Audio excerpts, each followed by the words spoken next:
एक गांव जहां पर शिक्षा के लिए एक स्कूल जहां पर स्टूडेंट सिर्फ क्लास 10 तक की पढ़ाई कर सकते हैं और उसके आगे के सफर के लिए उन्हें शहर की ओर मुड़ना पड़ता है। क्या आपने कभी सोचा कि उस गांव से कोई एक स्टूडेंट निकल करके समाज की भलाई के लिए एक बहुत बड़ा डॉक्टर बन जाएगा? सपने जो होते हैं वो ऐसे ही पूरे होते हैं, मेहनत और लगन से।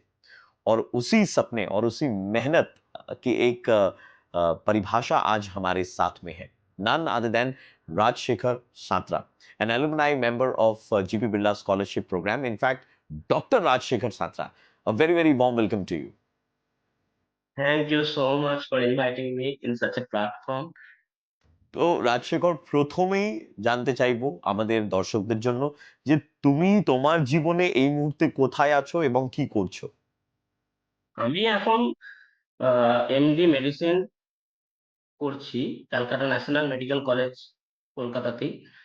তো আপাতত এই আমি পার্সিউ করছি। এটা আমার এই মার্চ মাসে এন্ড হয়ে যাবে। তো আমার ডিগ্রি কমপ্লিট হবে। তো এর আগে আমি এমবিবিএস করেছি। এমবিবিএস এর পর এমডি মেডিসিন এবং এরপর আমার ফার্দার ক্যারিয়ার অপশনস ও আছে যে হ্যাঁ, কোনো ডিএম করা কোনো সাবজেক্টে। তো আপাতত আমি একজন রেজিস্টার্ড ডক্টর। এখন তো তুমি কলকাতায় থাকছো, কিন্তু যদি আমি আহ, তোমার ওই সময়ের কথা বলি যখন তুমি কলকাতায় থাকতে না, তখন কি প্রবলেমস তোমায় ফেস করতে হচ্ছিল এবং তোমার গ্রামের বিষয়ে একটু যদি বলো। আমার বাড়ি হচ্ছে ভাটোরা গ্রামের, যেটা হাওড়া ডিস্ট্রিক্টের অনেকটা ভেতরে, বাগনান থেকে অনেকটা ভেতরে। তো সেই এরিয়াটা এতটাই ভেতরে যে চারদিকে নদী এবং পুরো মানে প্রত্যন্ত গ্রাম বলতে যা বোঝায়, রবীন্দ্রনাথের কবিতায় যেমন গ্রাম থাকতো একদম সেই ডেসক্রিপশনের গ্রাম আপনি পেয়ে যাবেন স্যার।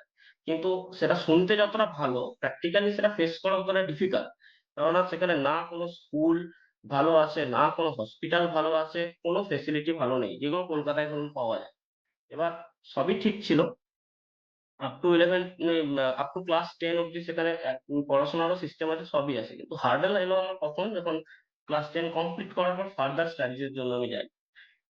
কেননা সেই ফেসিলিটি কিন্তু আমার গ্রামে নেই, এখনো পর্যন্ত নেই। তো সেই জন্য তখন বাধ্য হয়ে আমাকে গ্রাম ছেড়ে কোনো একটা জায়গায় গিয়ে পড়াশোনা করার একটা নিড এসে পড়ে। সেই জন্য আমাকে আসতে হয় হাওড়া শহরে, হাওড়া টাউন। আমি কথা বলতে চাইবো তোমার এমবিবিএস প্রিপারেশন নিয়ে। আম, যখন তুমি জানো টাকা পয়সা সত্যি খুবই কম, কতটা ডিফিকাল্ট ছিল ওই পার্টিকুলার ফেজটা? কারণ প্রথম স্টেপ ছিল টু ক্লিয়ার এমবিবিএস এর একটা পরীক্ষা, এন্ট্রান্স এক্সাম। তখন যখন এবারে পড়াশোনা করি তখনই আমি জানতে চেয়েছিলাম যে হ্যাঁ, কিভাবে প্রিপারেশন নেওয়া যেতে পারে। তো তখন অপশনস আমার কাছে অনেকগুলো ছিল। ধরুন কি বেশ কিছু রেপুটেড ইনস্টিটিউট আছে যারা শুধুমাত্র ইঞ্জিনিয়ারিং বা মেডিকেল এক্সামিনেশন, এন্ট্রান্স এক্সামিনেশন গুলোর জন্য কোচিং দেন। কিন্তু সেগুলো ভেরি, ভেরি মাচ কস্টলি। তখনকার দিনে অনলাইন সিস্টেম ছিল না, কিছু অনলাইন কোচিং কোনো কিছু হতো না, যেটা এখন অনেক কম খরচায় অনেকে অ্যাভেল করতে পারে, গ্রামে বসে করতে পারে। সেটা আমি পারতাম না। সেটার জন্য আপনাকে আইদার কলকাতায় আসতে হবে বা যেকোনো বড় শহরে যেতে হবে। একমাত্র সেখানে অ্যাভেল করা যায়। তো সেটা খুব ভালো রকম কস্টলি। আমি তখনকার দিনে খোঁজ নিয়েছিলাম যে 1 লাখ, 1.5 লাখ খরচা হয়ে যাবে শুধু একটা কোচিং এর জন্য। হ্যাঁ? বড়, বড় ইনস্টিটিউট যারা আছে, রেপুটেড ইনস্টিটিউট, তারা এইভাবেই চলে এবং সেখানেও কিন্তু কোনো গ্যারান্টি নেই যে আমি সেই ইনস্টিটিউটের আন্ডারে এলেই চান্স পাবো। সেটা আল্টিমেটলি আমি দেখলাম যে হ্যাঁ, সেটা পুরোপুরি নিজের উপর। যে নিজের প্রিপারেশন কেমন রাখছে। তখন আমি সেই জন্য এত হেভি কস্ট আমি এফোর্ড করতে পারবো না ভেবে আমি দেখলাম অল্টারনেট অপশন আছে কি। অল্টারনেট অপশনস এর মধ্যে দেখলাম যে আমাদেরই যারা টিউশন টিচার্স যারা আছেন, ওনারাও অনেক সময় পড়ান এবং ওনারা অনেক কম খরচায় ভালোভাবে পড়ান। কিন্তু সেখানে আল্টিমেটলি যেটা লাগবে যে হ্যাঁ, নিজের ডেডিকেশন লাগবে। যে আমি প্রসিডিওরটা কিভাবে হয়, কিভাবে এক্সাম হয়, তার প্রিপারেশন কিরকম, কি, কি কোয়েশ্চেনস আসে সেগুলো প্র্যাকটিস করা। এই করলে নিজের জোরে করা যায়। তো আমি সেই রাস্তাটাই চুজ করলাম। কারণ সেটা আমার জন্য ইজি হতো। কি এবার এবার বলো যে তুমি মেডিকেল এন্ট্রান্স এক্সামটা ক্লিয়ার করলে, এবার তুমি এমবিবিএস করবে, তার একটা খরচ সেটা মাথায় চলছে। সেই মুহূর্তে জিপি বিড়লা স্কলারশিপ প্রোগ্রাম কিভাবে তুমি এটার ব্যাপারে জানতে পারলে এবং তারপরের প্রসেসটা কি ছিল? যখন অ্যাডমিশন হয়ে গেল, তখন আমার কাছে বেশ কিছু রাস্তা খুলে গেছিল। ১ম হচ্ছে আমি যে কলেজে অ্যাডমিশন হই সেখানের কিছু সিনিয়রস, তাদের সঙ্গে আলাপ হয়। সেকেন্ডলি হচ্ছে আমি যাদের সাথে অলরেডি কথাবার্তা বলতাম, এই আশ্রমের থ্রু দিয়ে বা যে ব্যাংক ওয়ার্কার যারা, ওনারা যারা আমাকে হেল্প করতেন কাকুরা। তো তাদের থ্রু আমি কথা বলা শুরু করি যে এরকম কি কোনো স্কোপ আছে? যেহেতু তারাও আমাকে বলে যে হ্যাঁ, তুমি ট্রাই করো। আমিও খুঁজছি। যেহেতু তোমার র‍্যাংক ভালো আছে, কিছু না কিছু স্কলারশিপ তুমি ডেফিনিটলি পেয়ে যাবে। তখন অব্দি জিপি বিড়লা কোনো এমবিবিএস কে স্কলারশিপ দেয় না। তার আগে অব্দি জিপি বিড়লা স্কলারশিপ হতো, ইঞ্জিনিয়ারিং এসবের জন্য স্কলারশিপ ছিল। সেটা শুনেছি আমি, পুরোপুরি জানতাম না। ওই সময় ফার্স্ট ইয়ার আমি যখন ট্রাই করি যে হ্যাঁ, সেই বছর থেকে জিপি বিড়লা এমবিবিএস দেরকে স্কলারশিপ দেওয়া শুরু করল। তো সেটা আমিও জানতাম না, কারণ আমার কাছে কোনো ইন্টারনেট অ্যাক্সেস ছিল না। তো ওই একজন কাকু উনি ব্যাংকে কাজ করতেন। ব্যাংকের ল্যাপটপ থেকে কম্পিউটার থেকে উনি একটা প্রিন্ট নিয়ে আসেন আমার জন্য, যে দেখো এই ওয়েবসাইট, আপনাদের ওয়েবসাইটের ফার্স্ট পেজটা প্রিন্ট করে, যে এই ওয়েবসাইট, এখানে এরকম স্কলারশিপ আছে। তো এনারা ফার্স্ট টাইম এরকম দিচ্ছে, তো তুমি একবার ট্রাই করো। এটা হলে তোমার মোটামুটি যা নিড আছে এমবিবিএস এ, বেসিক নিডস হয়ে যাবে, পূরণ হয়ে যাবে। তো তখন আমি দেখলাম হ্যাঁ, একটা স্কোপ আছে দিয়ে, তখন আমি ওই ওয়েবসাইটের ফোন নাম্বার যেটা ছিল সেটার থ্রু দিয়ে ফার্স্ট টাইম কনট্যাক্ট করি, এবং তারপর ফার্দার প্রসিডিংস যা ছিল এগোই। তো সেই ওই হচ্ছে একমাত্র আমার কাছে আইডিয়া ক্লিক করার জায়গা ছিল। কারণ তখন অত অ্যাডভার্টাইজিং ও হতো না এমবিবিএস নিয়ে, জিবি বিল্ডার। তো ওই কাকুর থ্রু দিয়ে আমি জানতে পারি ১ম যে হ্যাঁ, এরকম একটা স্কলারশিপ এমবিবিএস এর জন্য এবছর থেকে লঞ্চ হয়েছে। তো আমরা প্রাউডলি বলতে পারি যে তুমি প্রথম ডক্টর আমাদের জিপি বিড়লা স্কলারশিপ প্রোগ্রামের অ্যালুমিনাই অলসো। একদম ডেফিনিটলি। যখন তুমি এই স্কলারশিপ পাও, হ্যাঁ, পেয়ে যাও, তখন তোমার মা বাবার রিয়াকশন কি ছিল? They are very much, firstly happy, then relieved also. কেননা ওনাদের উপর একটা স্ট্রেস ছিল যে হ্যাঁ, এর পরেও যদি ছেলে পড়াশোনা করতে চায় তাহলে কিভাবে চালাবো? তো যখন শুনলো যে হ্যাঁ, এটাতে, এবং সেটা হিউজ অ্যামাউন্ট। তখনকার দিনে টিভি বিলটা যে অ্যামাউন্ট দিয়েছিল সেটাতে আমার মোটামুটি ওখানে থাকা খাওয়া প্লাস বুকস এর খরচা আমার হয়ে যাবে। সেই হিউজ অ্যামাউন্ট একটা পেয়ে যাওয়া মানে সেটা একটা রিলিফ। সেই সময় তারা মোর রিলিভড হয়েছিল ফার্স্টলি আমি বলব। দেন হচ্ছে হ্যাপি হয়েছিল। আর একটা প্রাউড ফিলিং থাকে যে হ্যাঁ, একটা স্কলারশিপ কেউ পাচ্ছে। তো সেটা মানে একটা অ্যাচিভমেন্ট এর মতো দেখা হয় আমাদের সোসাইটি। তো সেই প্রাউড ফিলিংটাও ছিল যে হ্যাঁ, সেটা আমার ক্ষেত্রেও তাই। আমিও খুব প্রাউড হয়েছিলাম যে হ্যাঁ, একটা এত বড় জায়গায় স্কলারশিপ, এবং কলকাতা থেকে আমি একটা স্কলারশিপ পেয়েছি। এরকম একটা স্কলারশিপ পাওয়া মানে that is also an achievement. তো সেই প্রাউড ফিলটাও ছিল। আমার মনে হয় শুধু মা বাবা বা তুমি প্রাউড করনি, ফিল করনি, আহ, তোমার পুরো গ্রাম অঞ্চল জুড়ে সবাই মানে প্রাউড ফিল করেছে তোমাকে নিয়ে, যে আহ, রাজশেখর আমাদের গ্রাম থেকে এখান থেকে বেরিয়ে শহর কলকাতায় গেছে এবং ওখানে গিয়ে এখন এমবিবিএস এর পড়াশোনা করছে। গ্রামে যখন ফিরতে তুমি ছুটিতে, তখন কি রিয়াকশন পেতে লোকেদের কাছ থেকে? মানে লোকেরা কি বলতো, তোমার কমিউনিটিতে তোমার আশেপাশে লোকেরা কি বলতো? একটা ম্যাসিভ গ্রস চেঞ্জ। যখন আমি পড়াশোনা করে যখন ডাক্তার হওয়ার জন্য চেষ্টা করছি, তখন যারা আমাকে বলতো যে, "না, ঠিক আছে, এত পড়াশোনা করে কি হবে? আমাদের গ্রামে সবাই তো এইভাবে করে, তো তুমিও একটা করো।" তারাই ১ম আমাকে বলতে শুরু করলো কি যে, "হ্যাঁ, তুমি আমাদের গ্রামের ফার্স্ট এমবিবিএস ডক্টর।" আমি হচ্ছি আমাদের গ্রামের ফার্স্ট এমবিবিএস পড়া ডক্টর। তো ওয়াও। তুমি আমাদের গ্রামের ফার্স্ট এমবিবিএস ডক্টর। তো we are proud of you, and তুমি আরো এগিয়ে যাও। আমাদের গ্রামেরও এতে উন্নতি হবে। আমাদের গ্রামও পরে ট্রিটমেন্ট পাবে। তো আমরা তোমার জন্য যেমন গর্বিত, তেমন আমরা খুশিও যে হ্যাঁ, আমাদের গ্রাম থেকে একজন ফার্স্ট টাইম কেউ একজন এমবিবিএস পড়ছে কলকাতাতে গিয়ে। রাজশেখর, তোমার বাবা একজন চাষি, মানে কৃষক। তো তোমার বাবা কি কোনোদিন তোমায় এভাবে বলেনি যে না, চলো তুমি এবার একটু আমার সঙ্গে কাজ করতে শুরু করো? বা তোমার বাবার প্রচন্ড সাপোর্ট ছিল যে না, তোমার যা ইচ্ছা আছে তুমি সেটা করো? তোমার মানে মা বাবার সম্পর্কে আমি একটু জানতে চাই, কারণ তাদের পুশ না থাকলে ছেলে আজকে এই জায়গায় পৌঁছতো না। বাবার কাছে অনেক রকম এরকম কথা আসতো। যে হ্যাঁ, ছেলেকে আর এত পড়িয়ে কি হবে? আমাদের গ্রামে সবাই এইভাবে করে। এটাই ট্রেন্ড, এটাই নিয়ম, এটাই করা।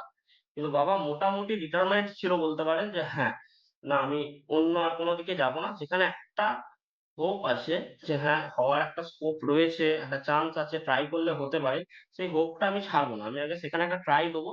যদি ফেলিউর হয় তাহলে আর না। আমাকেও সেটা বলে রেখেছিলেন যে হ্যাঁ, তোমাকে আমি সাপোর্ট করব। ট্রাই করো তুমি ফুল এফোর্ট দিয়ে। যদি হয় সাকসেসফুল তাহলে ঠিক আছে, সেদিকে এগিয়ে যাবে। না ট্রাই হলে তখন, যদি সাকসেসফুল না হও তাহলে আমরা অন্যদিকে শিফট করে যাবো। তো আমার কাছে টাইম খুব শর্ট ছিল। মানে উনি বলে দিয়েছিলেন যে হ্যাঁ, ১ টা বা ২ টো অ্যাটেম্প্ট দিয়ে যদি না হয় তাহলে অন্য কিছু করবো। ইঞ্জিনিয়ারিং আমি পড়াবো না। এরকম একটা উনার মোটিভ ছিল। আমিও যেহেতু ডিটারমাইন্ড ছিলাম ডক্টর হবার জন্য, উনিও ডিটারমাইন্ড ছিলেন কম বেশি। তো সেই দিক থেকে সাপোর্ট ফুল ছিল যে হ্যাঁ, তুমি পড়াশোনা করো, আমি আছি যতটা সাপোর্ট করা যায়। তো ডিটারমাইন ছিলে যে আমি বড় হয়ে ডাক্তার হব, তার জন্য তুমি বহু চেষ্টা করেছো। তুমি তোমার এফর্টস এর জন্য, তোমার হার্ড ওয়ার্ক, তোমার ডেডিকেশনের জন্য তুমি আজকে এই জায়গায় আছো। কিন্তু এখনো গ্রাম অঞ্চলে বা শহরেও অনেক স্টুডেন্টরা আছে আহ, যারা হয়তো capable enough to make it big in their life কিন্তু লিটল হেজিটেন্ট, স্পেশালি গ্রাম অঞ্চলের ছেলেরা একটু সবসময় এই চিন্তা ভাবনা থাকেই যে শহরে গিয়ে আমি কিভাবে শহরের ছেলে মেয়েদের সঙ্গে আমি পায়ে পা মিলিয়ে এগোতে পারবো। তুমি সেই ছেলে মেয়েদের কি বলতে চাইবে আজকে এই ইন্টারভিউর মাধ্যমে? কারণ তুমি নিজে ওই জায়গা থেকে বেরিয়ে আজকে এখানে এসে একটা অ্যাচিভমেন্ট এটা তোমার। তো তোমার একটা গাইডেন্স, তোমার একটা সাজেশন ভীষণ মানে দরকার for all those students. Situation আমি প্রায় ডেইলি ফেস করি। এখনো ধরুন কোনো এমার্জেন্সিতে পেশেন্ট দেখছি, তারই একজন বাড়ির লোক বা বাচ্চা, সে হয়তো একটু ছোট, হ্যাঁ 11-12 পড়ছে, এসে নক করে যে, "হ্যাঁ দাদা তুমি এরকম পেয়েছো? তো কিভাবে?" বা আমি কোনো জায়গায় কথা বলছি কারো সাথে, হঠাৎ করে কোনো গ্যাদারিং এ গিয়েছি, সেখানে কেউ একজন জিজ্ঞেস করলো, যারা আমাকে চেনে মোটামুটি বা বুঝতে পারে যে আমি ডক্টর, প্রায়ই জিজ্ঞেস করে যে, "এরকম, এরকম আমাদের সিচুয়েশন, তাহলে আমরা করব কি? আমাদের কি পার্সিউ করা উচিত? কারণ এটা তো অনেক লেন্দি প্রসেস। এমবিবিএস, এমডি বা কেউ যদি ডিএম করে সেটা অনেক বড় প্রসেস। তারপরে গিয়ে আমি হয়তো ইনকাম করতে পারবো। ইন বিটুইন কোন জায়গায় কোন ফাইন্যান্সিয়াল ক্রাঞ্চ এলো, কিছু হলো, আমার জিনিসটা ডিসকন্টিনিউ হয়ে যাবে। তো তাহলে আমাদের কি করা উচিত?" এই জিনিসটা নিয়ে আসে। তো আমি যেহেতু তখন জানতাম না, আমি যতটা প্যানিক থাকতাম, এখন যেহেতু পুরো সিচুয়েশনটা জানি, তো তাই জন্য আমি তাদেরকে সোজা উত্তর দিয়ে দিই, "হ্যাঁ, করে নিই।" কিন্তু যদি মোটিভেশন থাকে, ডাক্তারি করতে গেলে টাকাটা আজকের দিনে খুব কিছু ম্যাটার করবে না। যেটা করবে সেটা মোটিভেশন। মানে এমবিবিএস এ যেটা আল্টিমেট চ্যালেঞ্জ আসে সেটা হচ্ছে নিজেকেই এতগুলো বছর সাস্টেইন করে রাখা, পড়াশোনার মধ্যে থাকা, সেগুলোকে ক্রস করা। Every week exam, every month exam, এগুলো থাকবে। কিন্তু যদি ফাইন্যান্সিয়াল সিচুয়েশন ভাবতে হয়, আজকের দিনে বহু অপশন রয়েছে, যেমন one of one of them and very good of them is GB Birla. এরকম প্রচুর স্কলারশিপ রয়েছে। ইভেন শহরেও আমি দেখি আজকের দিনে অনেকে হেল্প করার জন্য এগিয়ে আসে ইন্ডিভিজুয়ালি, যে হ্যাঁ, আমি কিছু হেল্প করব। তো এই যারা এই ড্রিমটা খুব স্ট্রংলি দেখতে পারছে যে হ্যাঁ, আমাকে ডাক্তার হতেই হবে, এবং তার কাছে আর কোনো মোটামুটি ধরুন কোনো অপশন নেই, যে সে একদম ফুললি ডেডিকেটেড আমাকে ডাক্তারই হতে হবে। তাদের ক্ষেত্রে আমি বলব কোনো সিচুয়েশনই তাদেরকে আটকাতে পারবে না।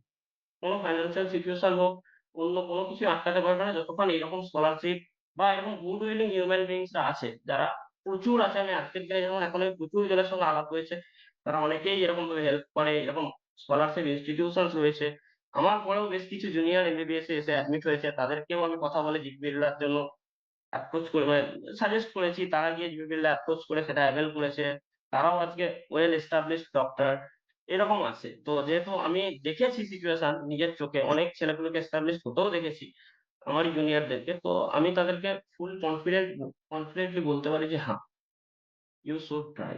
অ্যামেজিং। রাজশেখর, তোমার গ্রামের কোনো ছেলে মেয়ে আছে যারা তোমাকে নিজের আইডল হিসেবে আহ, ভেবে থাকে এবং তারা বলে যে আমি বড় হয়ে রাজশেখর দার মতন কিছু একটা হতে চাই আমাদের জীবনে?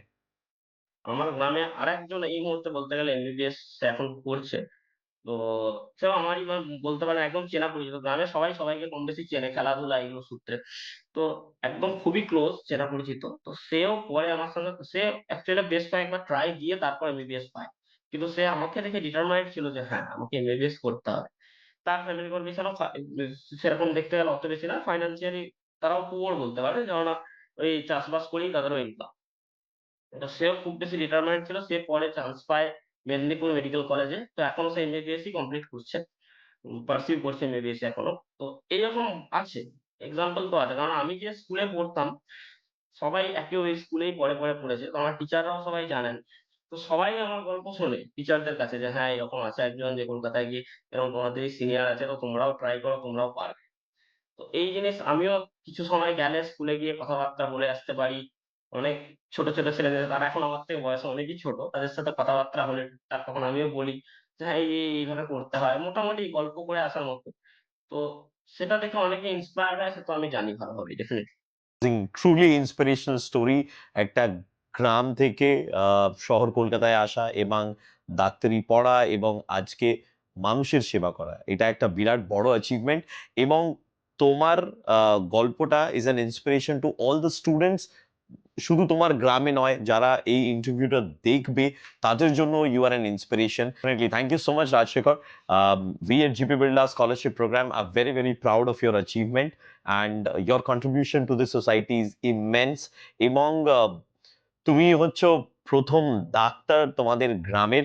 আহ, এটা শুনে আরো মানে ইন্সপায়ার হবে অনেকগুলো স্টুডেন্টস যারা হয়তো সোশিও ইকোনমিক্যাল ব্যাকগ্রাউন্ড একটু তাদের ঠিক নয় এই মুহূর্তে, কিন্তু তারাও তোমার গল্পের মাধ্যমে নিজের স্বপ্নগুলো পূরণ করার একটা চেষ্টা করবে। তাই জন্য তোমাকে অসংখ্য ধন্যবাদ এই ইন্টারভিউ আমাদের সঙ্গে করার জন্য। Thank you GP Birla also.